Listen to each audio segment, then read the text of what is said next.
Salut, c'est moi, Andrzej du monde des motos. On dirait que je suis partout maintenant, parce que je peux apparaître aussi bien sur YouTube que sur Facebook.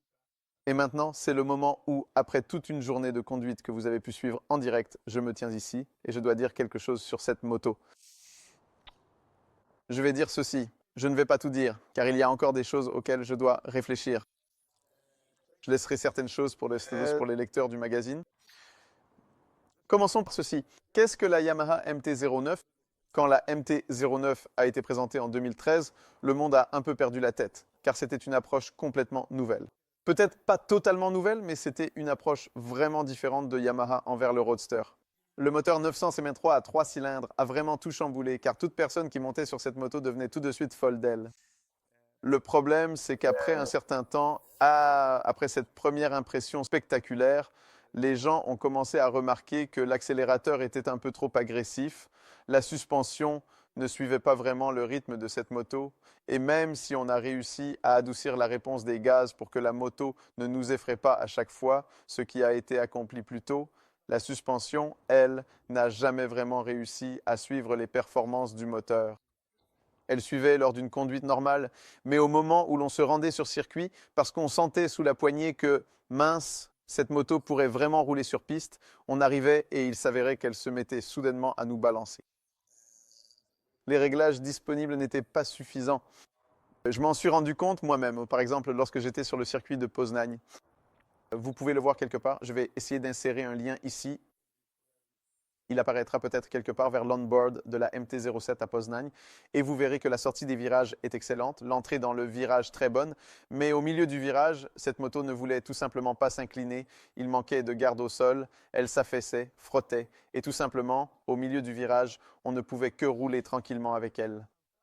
Il y a de grandes chances que ce soit nettement mieux ici. Je ne sais pas, tant que je ne l'aurai pas emmené sur circuit, je ne sais pas, tant que je n'aurai pas comparé directement avec le temps que j'avais réalisé à l'époque. Mais ce que je peux déjà dire maintenant, après avoir roulé sur route, c'est que cette suspension fonctionne avant tout beaucoup mieux. Elle n'est pas plus rigide. C'est une grande surprise et pour moi un très gros point positif car d'habitude, quand on installe une suspension plus sportive, elle doit tout de suite être plus rigide et moins confortable.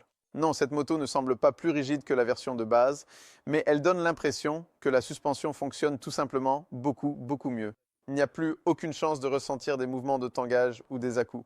Nous avons roulé de façon dynamique sur des routes sinueuses, mais à des vitesses plutôt modérées. Nous avons aussi roulé dans de grands virages rapides à des vitesses vraiment élevées. Nous avons aussi roulé sur des tronçons très accidentés où l'on pouvait vraiment voir comment la suspension travaille. Donc c'est bien, c'est même très bien. Mais est-ce parfait? La question est de savoir si Yamaha a déjà atteint exactement ce dont elle avait besoin. Parce qu'il ne faut pas se leurrer, la Yamaha MT-09 se bat en ce moment avec la Street Triple pour le titre de roadster le plus polyvalent et le meilleur naked bike. Car il est évident que nous sommes déjà dans le haut de gamme, mais cela devient un peu exagéré quand il s'agit de motos sans carénage.